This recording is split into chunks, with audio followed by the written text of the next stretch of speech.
Welcome to Building a Future Mobility Region, a South by Southwest panel presented by Michigan House. The future of mobility isn't being built by any one company or even industry. Instead, it's a massively collaborative effort that will touch a wide array of all of our lives. This panel will examine the holistic strategies and wide-ranging partnerships that Michigan is putting into place. It'll also explore the outside-the-box thinking and unexpected conversations that have been part of this effort that will end up defining the region for decades to come. One project among many that exemplifies the kind of ambition and forward thinking needed for this endeavor is Ford's Michigan Central Station Mobility Innovation District. Here's a quick look at that project before we kick off the panel. In order to know the bones of a city, you have to know every brick of its story, the central pulse that connects a community. You have to look up toward its universal ceiling through the wondrous eyes of a child. Detroit is a city of innovators who showed the world how to put large dreams on wheels. Traveling up south people with faith in their stride, pride in the tilt of a hat, the ones who hurdled over hardship and had the heart to still lead. Sometimes you must move with great intention, with force, with tears, fiercely into the unknown in order to survive. Michigan Central Station is more than a stained glass memory of our mothers and fathers. It is the bustling new center of the future of global mobility, a destination spot for creatives, a meeting place for the most brilliant. What better place to revolutionize the core of Ford Motor Company than on top of our inspirational real-world streets of possibility? This can't be done alone. We need all of you to show up. Search for inspiration. It's under the hood, inside our chests. We are the bold ones, ready to build the world we are moving into, not the one we've always known. Unafraid to go back to our beginning in order to push triumphantly into the future. Imagine the body of our car as a body of a people, painted with thousands of extraordinary colors. Ideas fueling our machines that drop off the most important little people in the world to elementary schools at 8 a.m. every morning. We will never forget when our busy streets turned empty. Bird songs drowning out the morning commute, later to be filled up with the sound of resistance. Our resilient bones, an assembly line of interchangeable parts, a metropolis of ideas, our minds, the workstations of the future right off Michigan Avenue. A place that remembers how we arrived will create the powerful roadmap to where we must go next. Welcome to the mobility capital of the world. Welcome home. We can't get there without you.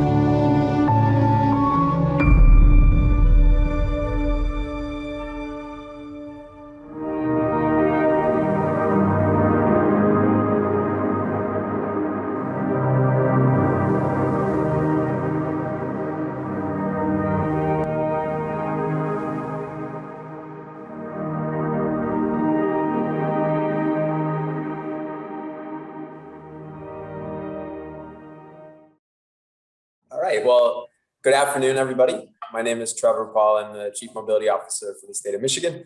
And as part of that job, I'm setting up and leading the governor's new office of future mobility and electrification. Great to be here.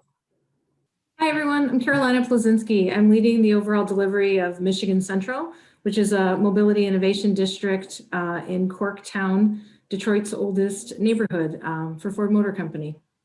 Hi, I'm Heather Wilberger, Bedrock's first Chief Information Officer. And in addition to running all of our IT and technology-focused initiatives, I'm responsible for overseeing our company mobility and transportation engagements. Hi, I'm Komal Doshi. I'm the Director of Mobility Programs at Ann Arbor Spark. My work involves supporting the growth and scaling of mobility startups and big companies in the Ann Arbor region, as well as strengthening the mobility ecosystem. Well, thank you all for being here today. Really appreciate it. To start off, one thing that really stands out when we talk about Michigan's future mobility effort is that we're really doing it here in Michigan. The last 5 years have been filled with countless projects to build and test the technologies and systems that will create the future of mobility. As you guys think about sort of the last 5 years, what's a project that you've worked on that you think is especially indicative of the kind of thinking and cooperation that are going to be necessary for this shared vision we have for future mobility? Trevor, why don't you lead us off again? Yeah, sure. So a project for me that is just firing me up right now is that Michigan is building the road of the future. It is the Detroit to Ann Arbor self-driving vehicle corridor that is being co-developed with the state of Michigan, Michigan Department of Transportation, and Cavenue, a new entity started by Sidewalk Infrastructure Partners. And there will be no other road in the world like this. We're combining the latest in innovation as far as physical infrastructure, digital infrastructure, coordination infrastructure, and operational infrastructure or passenger experience. And it's going to extend 40 miles across 40-ish communities. It's going to create an environment to roll out autonomous technologies, driverless technologies in a way that actually can impact folks. It's not behind a fence at a testing site. It's going to be leveraged for public transit. It's going to be leveraged to help people get to work faster, to help speed up public transit routes, to begin to test some of this technology that is changing the world right here in Michigan. And then as it becomes more scalable, it can then impact other communities around the state and eventually the country and eventually the world. So right now we're in phase one, where we're looking at various options for roadway design, the business model for it, financing models, policy implications, community engagement, all of these key things that are core, that are important to feasibility. We're trying to get down to the most minute detail with the hopes of eventually breaking ground and beginning to activate some of these new technologies. That's great. Coleman, why don't you follow up since it's kind of in your neighborhood?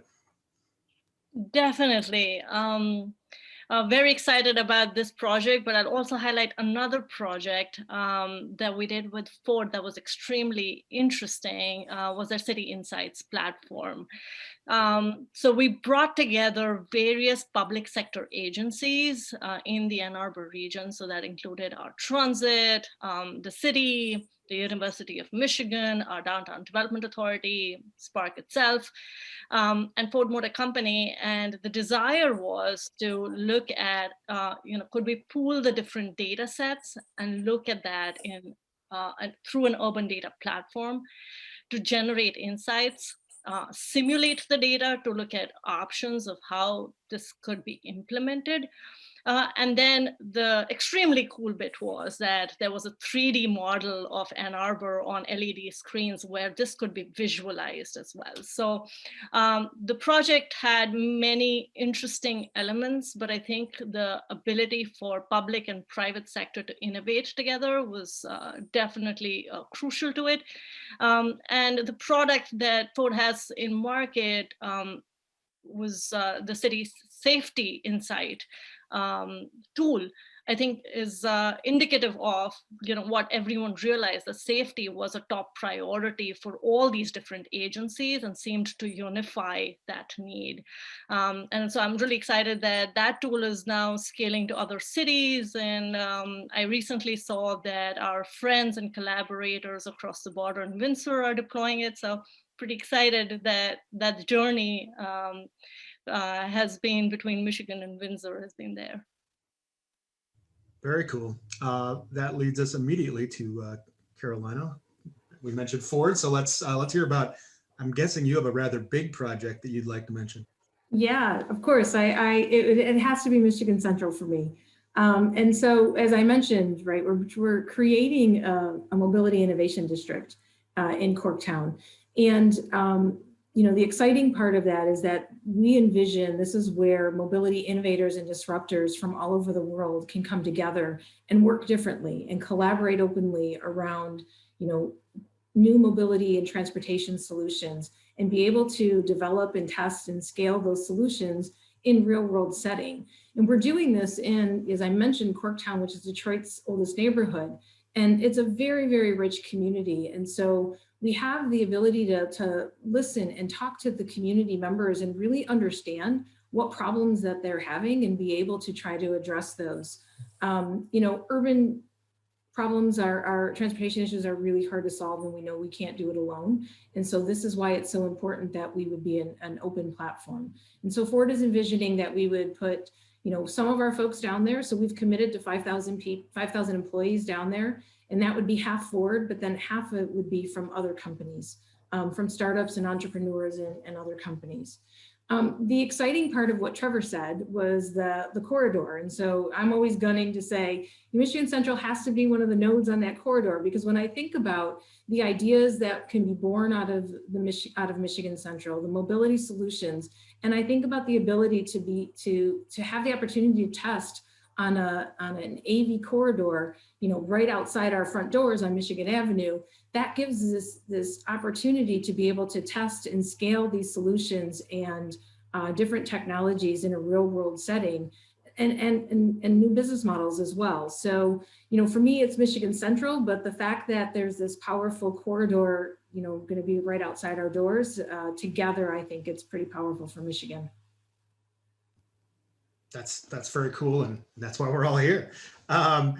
Heather, so coming from a what's really a sort of commercial real estate company, what kind of projects have you guys worked on in the mobility sector, and how did you guys get brought into some things like that? Yeah, so I would say that two of our most recent projects that jump to mind are our autonomous vehicle parking demonstration that we partnered with Ford and Bosch at our assembly parking deck out in Corktown, and our work with Auto Park It, which was to install a fully autonomous underground parking structure at our Press 321 building. We had an amazing opportunity to partner with Ford and Bosch to showcase vehicles that were able to drive in, park themselves inside of our newly constructed garage, and the first US infrastructure-based solution really for fully automated valet parking of its kind. This was demoed back in August, and we were really proud of the engagement that we had with both Bosch and Ford on this. We partnered with Auto Park It to develop the Midwest's first fully autonomous parking garage in the basement of our Press 321 building that we lovingly refer to as our robot parking garage. Both of these examples are critical for the state's mobility goals, and they demonstrate real world working examples of what can really be achieved when we start to look at how can we innovate in the space of real estate, leveraging mobility technology and some of the great partners that we have here in the Midwest. The garage where we utilize AVP, the autonomous vehicle valet parking tech, quickly can be adapted to use in other existing parking garages. These sort of technologies, specifically this AVP tech, allows us to hopefully achieve about 20% more vehicles when compared to a traditional parking garage, which from a real estate play is really, really critical. Prior to COVID, as many of you know, the downtown core, specifically here in Detroit, we had a significant parking shortage. So we're always interested in looking at how we can leverage mobility technology to meet some of these real estate needs that we have. Thank you. So I'm just going to throw this question out to any of you. So, you've all been working on these very interesting and cool projects. What are the kinds of things you're learning from them, both on sort of, specific things, specific projects, and maybe just like in a bigger picture, and what they sort of mean for some of these future visions of mobility. Anyone want to jump in on that? Or do you know I need to call on somebody? I can go. So a lot of the work that I was doing before I joined Spark was around the focus on access and moving away from just mobility for the sake of movement. And it's heartening to see that as we're progressing, that thinking is in all of our endeavors now, that what does it mean to access different things? And so all the different solutions, we are putting the customer front and center. We're trying to build solutions that meet more needs than just the ability to move.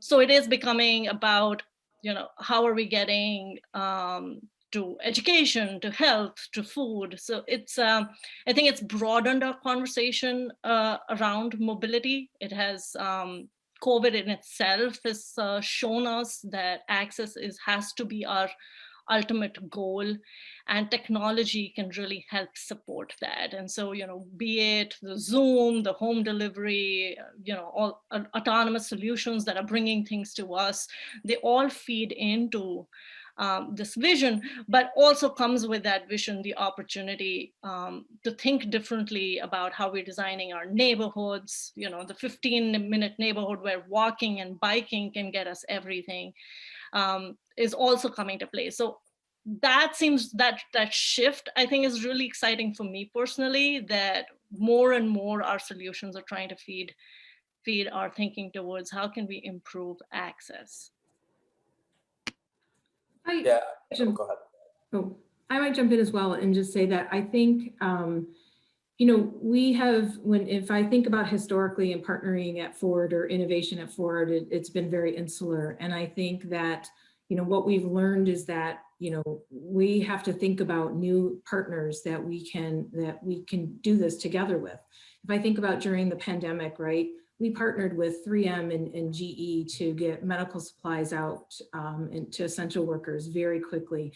So we are starting to work differently. And I think that is what we're hoping for Michigan Central, is that, if we bring together not just mobility innovators and disruptors, but we think about the adjacent industries that, around mobility and healthcare, mobility and agriculture, that there'll be these kind of serendipitous, we call them collisions, which is probably not smart for an automotive company, but we call them these collisions where together we can kind of, force each other to go faster and think differently and deliver solutions that really provide, equitable outcomes.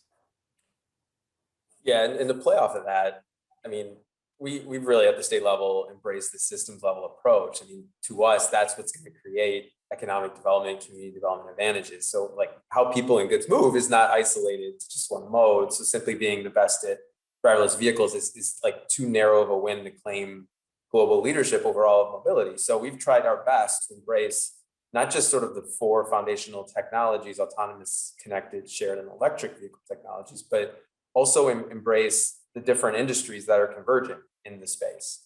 You look at the future of supply chains and supply chain regionalization because of the pandemic, the impacts on freight, the opportunity, the massive opportunity that Michigan has with Ontario and cross-border collaboration. You look at the future of drones and how that's shaping so much right now, from how you get your medicine to how you get your groceries. And so, I think because we've been an automotive leader for so long, it puts us, no pun intended, in the driver's seat to influence these other industries. And in doing that, potentially create jobs and new clusters in the state for these new industries. That I think the stat is that autonomy or autonomous vehicles and all that come with it will grow to about $3.3 trillion by 2030.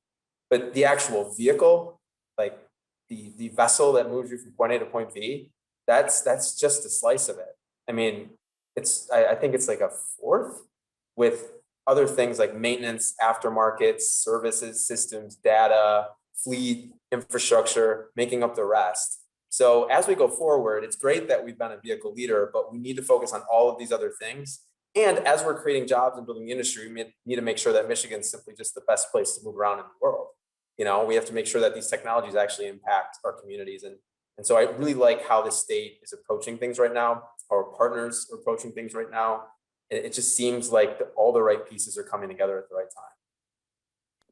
Yeah, I would add that, I mean, what we've learned really is that Detroit really is becoming a high-tech hub here in the Midwest, and its real estate value is really second to none when you look at the areas in the Silicon Valley who are looking to develop these incredible pieces of technology. They can get so much more from a talent perspective, from just the cost of running a business here in the state of Michigan, that it's extraordinarily attractive. So I think what we've learned, we're really excited about being part of that story of Bedrock, being involved in these different technology innovations and bringing some of these technology companies here to the city of Detroit and to the region.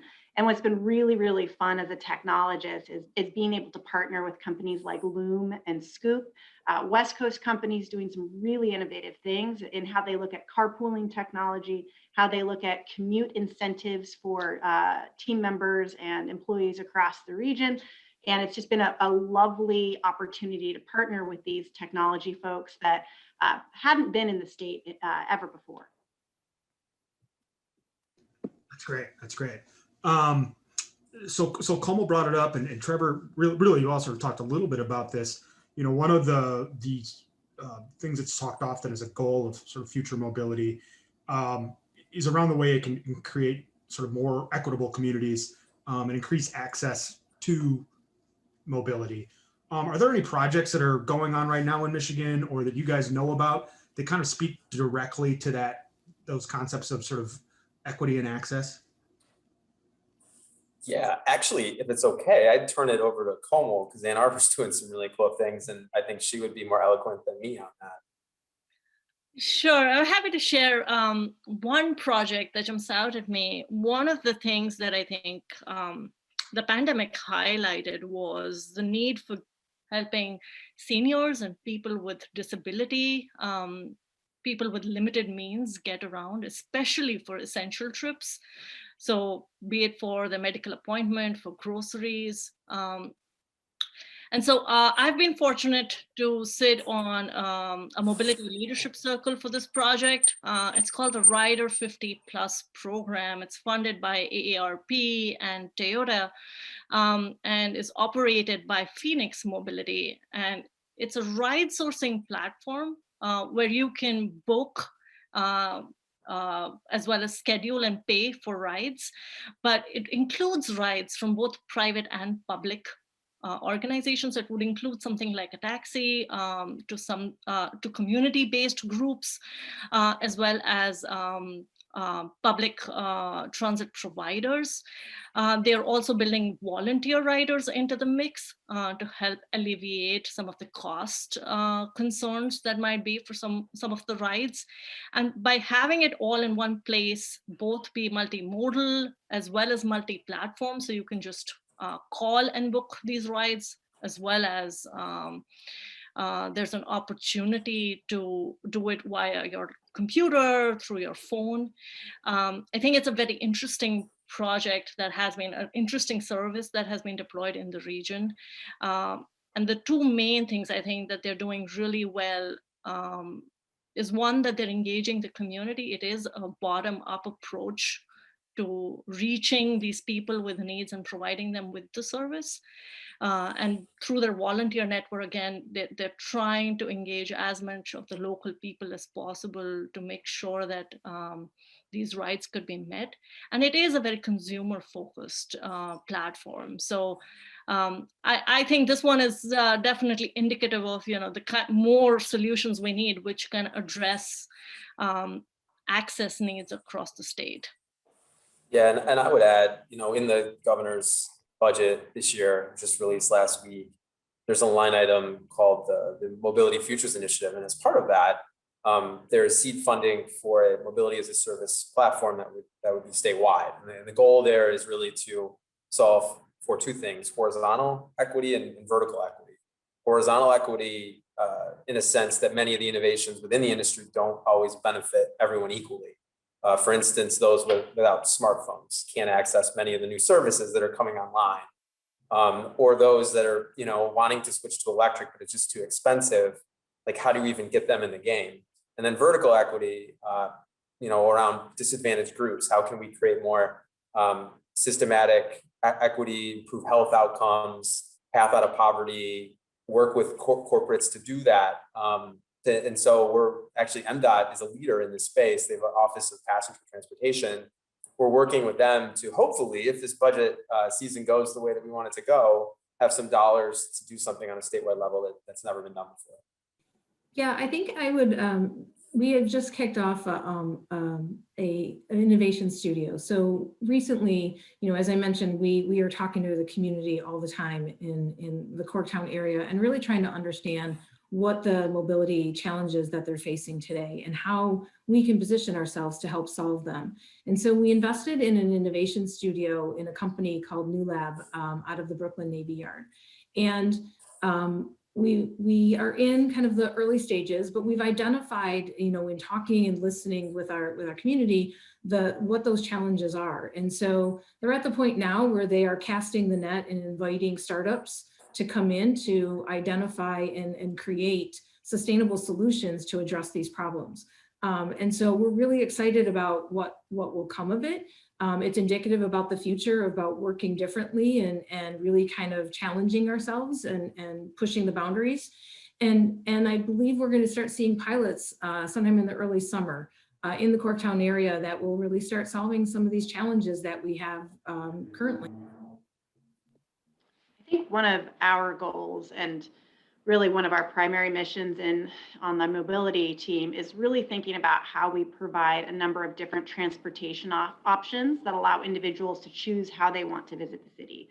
And we look at this from both, a team member perspective, so those that are working within our family of companies. I mean, we've got 18, 20,000 folks down there in the pre-COVID world on any given day. And then we want to think about it as well as those who come to visit the city. How are they getting down there? How do we make sure that there are different options for folks to visit us? And so we've done a couple of things, and most importantly, and what I'm really proud of for the organization, we have launched, a number of campaigns to encourage team members and tenants and visitors to try and take advantage of alternative modes of transportation when coming into the city. So we believe that this is absolutely vital from a real estate play because it minimizes the overall parking demand, but it also allows individuals to find ways that are either affordable, that they're quick, that are also safe and sometimes more enjoyable to come down and visit our city. Some of these things we have done is that, when the queue line was up and running, we were offering complimentary queue line passes.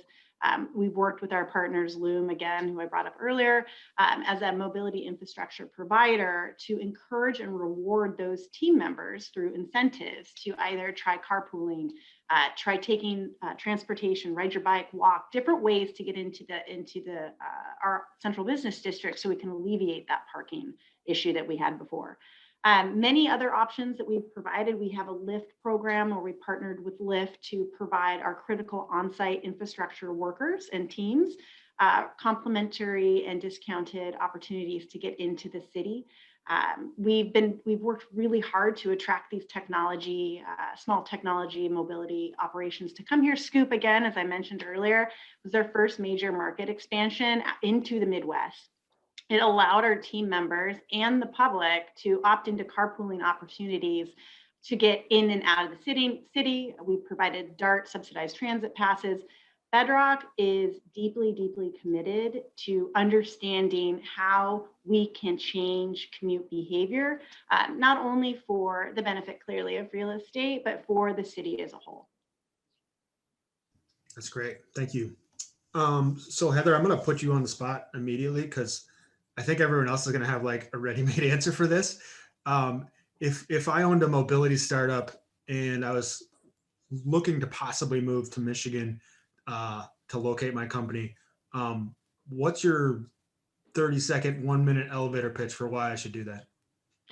So I think, as someone who was lured out from the West Coast to come to Detroit, a city I've deeply, just really fallen in love with, my big pitch not only would be how incredible the people in the city are, how innovative and entrepreneurial the folks that we have with partnerships with the city, partners with in these really large companies, the big three, who are all working for the betterment of the city. There are lots and lots of opportunities in terms of business leaders, technology companies that have come here. I mean, we've got Lyft, we've got LinkedIn, Microsoft has a hub here. So, I mean, I think there's a lot of attraction for technology companies to come here. And the biggest, I think, the biggest thing that I hear, the only pushback I get is, what does the talent look like? What does the talent look like? And what I have found is that there is an incredible amount of talent here in technology in the local market. We've got U of M very, very close by, and they are, I mean, they're a fantastic opportunity to partner with to find that talent.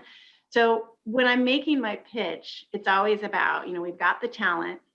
Real estate, generally speaking, is going to be considerably, you're going to get way more for your money than you will in Chicago, than you will on the coast. And you have, I mean, just really, really good partners at both, and regionally and at the state and government that really want to see the success of this, which is, really business forward thinking government entities, which is always really helpful in this situation. That was great. Trevor, you might need to put Heather on the payroll there. I know, it was really good.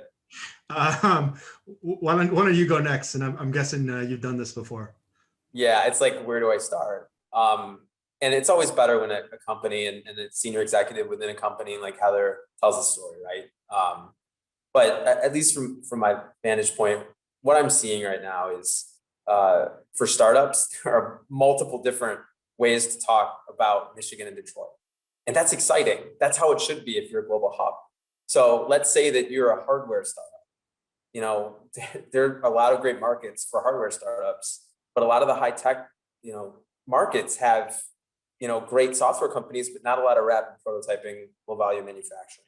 Michigan has that in spades. We have factories operating with excess capacity, especially during traditional automotive off cycles.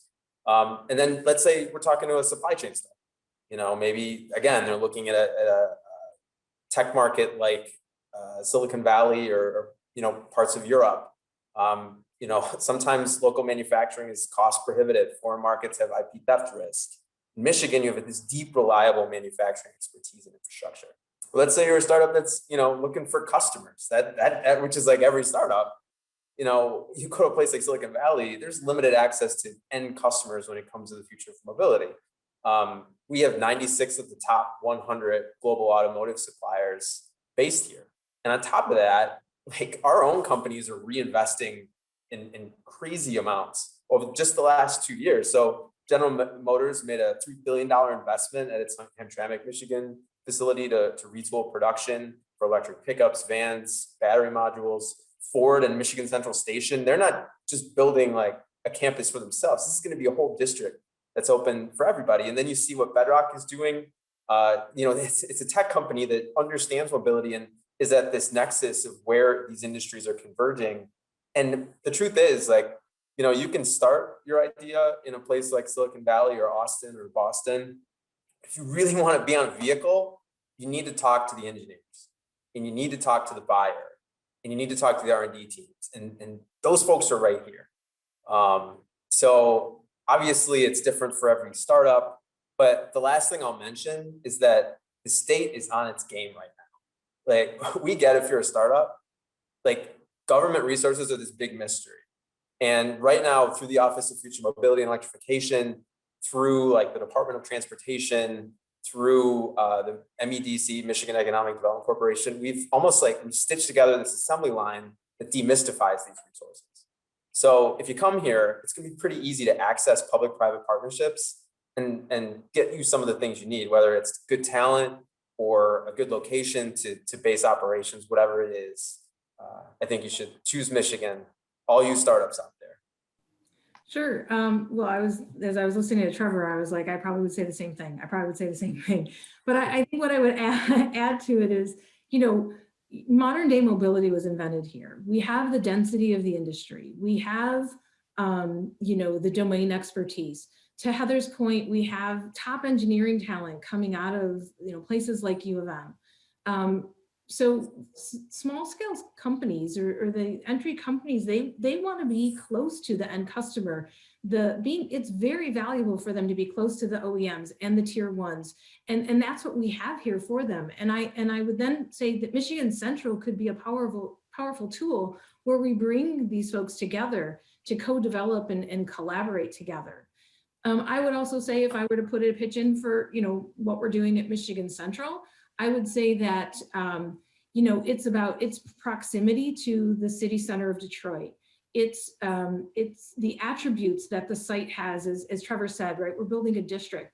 The attributes of that district are going to allow companies to be able to test like multimodal solutions across air, across, ground. If I think about where it sits, it's, the Detroit River is right behind it. So we have water. We're a train station. We have rail behind us. So when I think about multi-modes, I think that, we have what folks will be looking for here in Michigan and at Michigan Central. Oh, yeah, I think everything's probably already said, but two things I will highlight is some unique assets that the region has. So we definitely, when it comes in the connected and autonomous space, we have the American Center for Mobility. We have the University of Michigan's M-City. So both for research as well as testing and validation of these technologies, we have these two amazing hubs. Apart from, we also have EPA here. So, if you are a company that requires testing and validation, these assets exist. And like already highlighted, there's plenty opportunity to deploy even in a living lab situation. So yes, Detroit has Michigan Central. We have this corridor that's going to connect Detroit and Ann Arbor. And then within Ann Arbor, we have the Ann Arbor Connected Vehicle Test Environment that was set up by University of Michigan Transportation Research Institute. That again, with all their different connected technologies across the 27 square miles of Ann Arbor, create a very interesting test bed for connected autonomous technologies that's ready right now. So there's just plenty opportunity. So the ecosystem as a whole, with all the assets, the talent, the resources and programs, so the amazing incubators, Spark included, that can support the startup as they get settled in and want to think through their business and scaling opportunity and what grants can help them do that. So we have that, and then obviously the industry domain expertise in this area. That's great. Let me just add that I think the challenge for us and the opportunity is how do we all work together to make sure that we're leveraging each other, right? Because I think that's where the power comes in, that we're not duplicating effort, that we're making sure that we're building off of each other. And I think that's both a challenge and an opportunity for us. So I'm excited about that. That was literally going to be my next question. No, I mean, I've been struck by just the amount of projects that you guys have mentioned, the amount of partners involved. Talk a little bit about that, the importance of collaboration and working together, especially, between different kinds of entities, from everywhere from government to cities and to global corporations to startups. How have you found that collaboration to work in Southeast Michigan? Well, for me, I think, I think our company has probably been doing it for a while. I think, we've alluded to, Heather talked about the parking garage and Komal talked about, the project, the urban data platform and working together.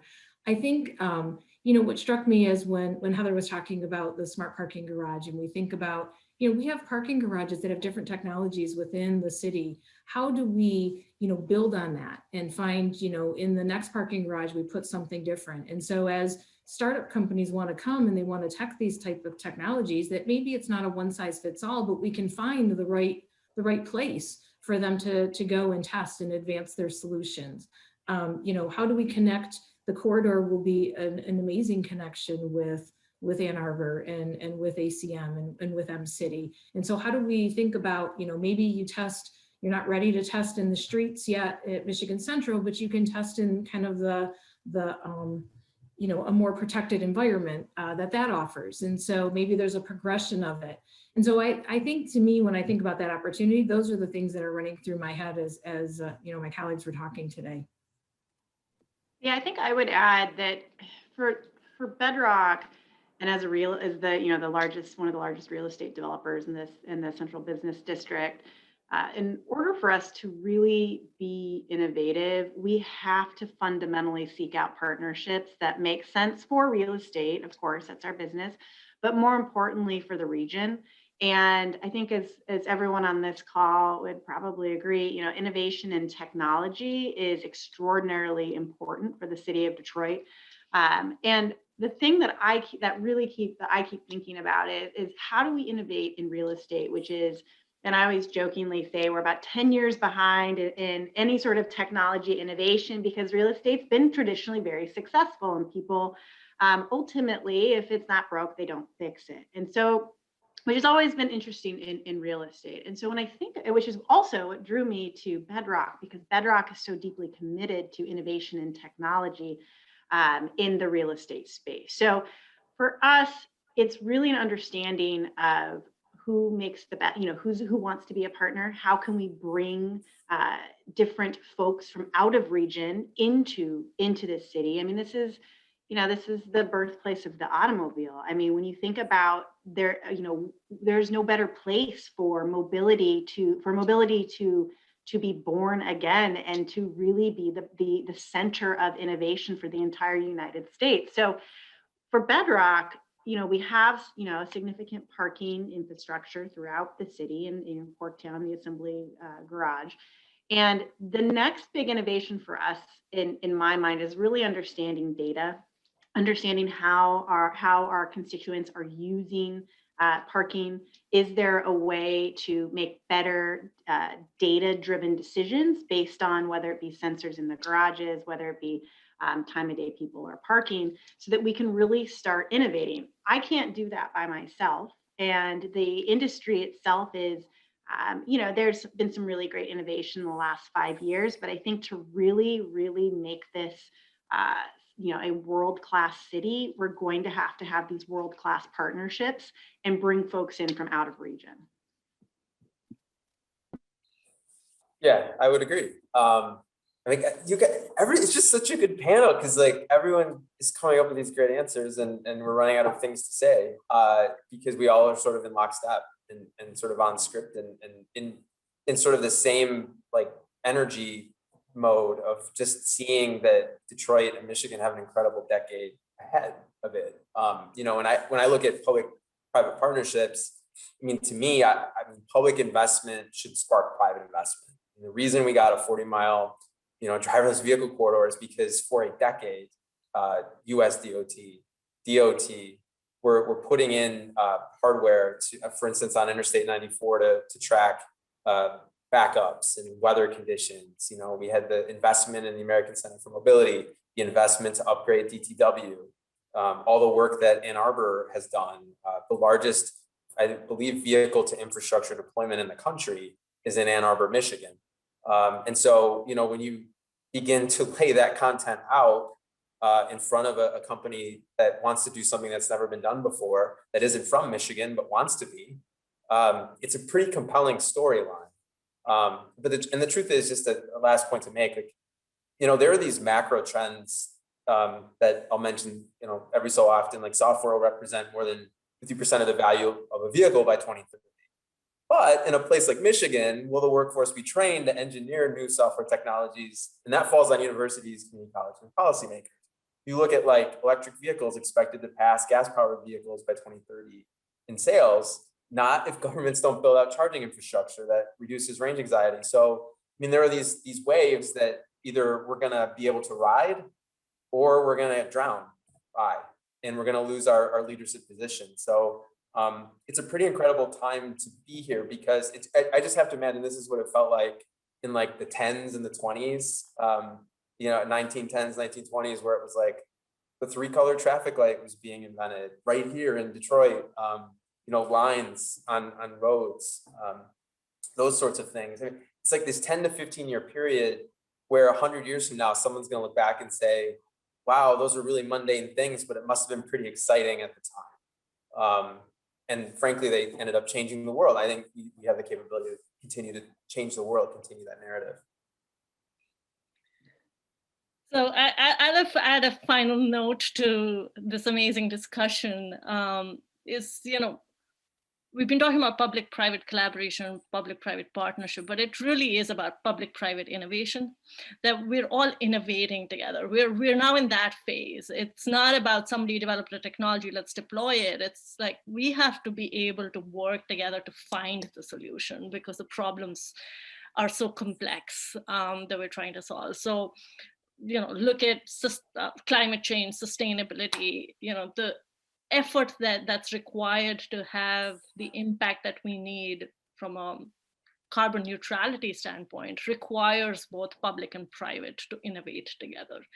So, we're really excited that Ann Arbor has the 820 plan where the city is trying to demonstrate the need, and the vision, how they want to do it. But it's equally amazing that at the same time, we're seeing the industry come up with, many, many electric car models, many different varieties of, how can we have an impact from having a diversified portfolio of technology, of assets that people can buy that are affordable finally, and that, owning an EV is actually in the realm of possibility for everyone.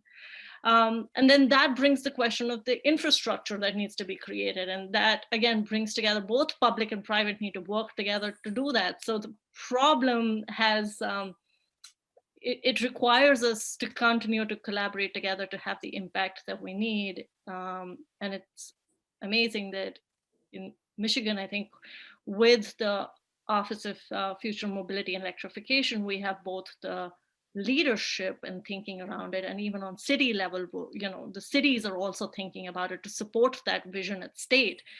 But the industry is also thinking of how can we impact that by either putting products or, like Heather said, encouraging our employees to think of their carbon footprint as well, or or industry thinking of Ford thinking of its supply chain and saying, how can we reduce the carbon footprint there? So it will be a combined effort, and that's really exciting to me. That's great. So this has been a great panel. I've got one more question for you all, and Trevor kind of hinted at it when he talked about this sort of idea, this incredible decade. So South by Southwest has always been kind of about looking towards the future. I love for you all to sort of put on your prognosticator cap for a moment. What's one thing you're really excited about, do you think is going to happen in Michigan in the next 10 years? And Carolina, we'll start with you because I feel like I know what your answer is going to be. I don't know. I feel like there's so many. I think this is the next wave of working differently. I can see, as I think about the future of mobility, I think about the future workforce. I think about all of the new technologies that make people's lives easier. The list is endless for me, and I really feel like we have the alignment. You can hear the energy on this panel today that we work really closely with the state of Michigan. We're working really closely with the city of Detroit.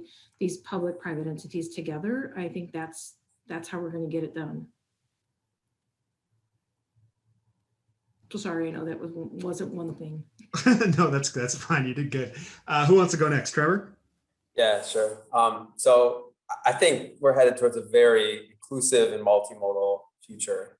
I think in the next 10 years, 20 years, Michigan's going to have drone skyways that are focused on critical deliveries of things like medical supplies and small manufacturing parts. I think you're going to see, especially in the next couple of years, a surge of investment, again, no pun intended, in charging infrastructure. And not just infrastructure needed, but infrastructure that makes it convenient for electric vehicles to be adopted at accelerated rates. And that includes policies that match making it a lot easier to own and enjoy an electric vehicle. And also, I think we're going to see a surge in talent. I don't think in a few years, we're going to say Michigan has a talent shortage. I think that we're well on our way through programming within state government, local partners, companies, to getting more software engineers to grow here and to come here. So I think those are a couple of the things that I'm tracking. That's great. Heather, you want to go next? Yeah, I think really, I mean, I strongly believe we will see big things coming from Michigan's mobility sector in the next 5-10 years. I mean, really from an autonomous vehicle development standpoint and tech infrastructure standpoint, Bedrock, we are committed to being fully engaged in the state's mobility industry. I mean, when we think about how we expand our real estate offerings and how we become and position ourselves as an innovator and cutting edge thinker in the built environment and urban development, mobility is going to be one of those critically important things as a real estate developer that we have to think about and will help shape and design the future of our, of what we're developing. And I'm really, really excited to see, how that technology layer helps inform decisions around how we build our buildings, how we decide to, program a space. All of these things, are critically reliant and will become more and more reliant as we think about real estate and the convergence of mobility in the future. And I think a good, to go back to that collaboration with partnerships across not only the city and the region, but nationally is going to be critically important and something I believe very strongly we'll see a lot more of in the city of Detroit and in the region. Yeah, I have no doubt we will be innovating. We will be celebrating mobility and having many amazing solutions in our region and really being at the forefront of technology development and deployment. The only hope I have is that while we do all of that, we continue to keep our focus on sustainability and equity while we do that. And it's a little bit challenging. I know we all believe it, but it's sometimes hard to practice. So my hope for our 5 to 10 year mission is that we continue to invest in policies and frameworks that keep that mission focused on sustainability and equity as we become the new frontier for mobility. Great answers, everybody. Thank you all so much for being here today. Thanks for everyone who's listening, watching right now. Really appreciate you guys and appreciate the time. If you guys want to learn any more, you guys can check out the Michigan House booth, which is on the South by Southwest platform. Have a lot more info on all of these people and all their companies there. Thanks so much, everybody.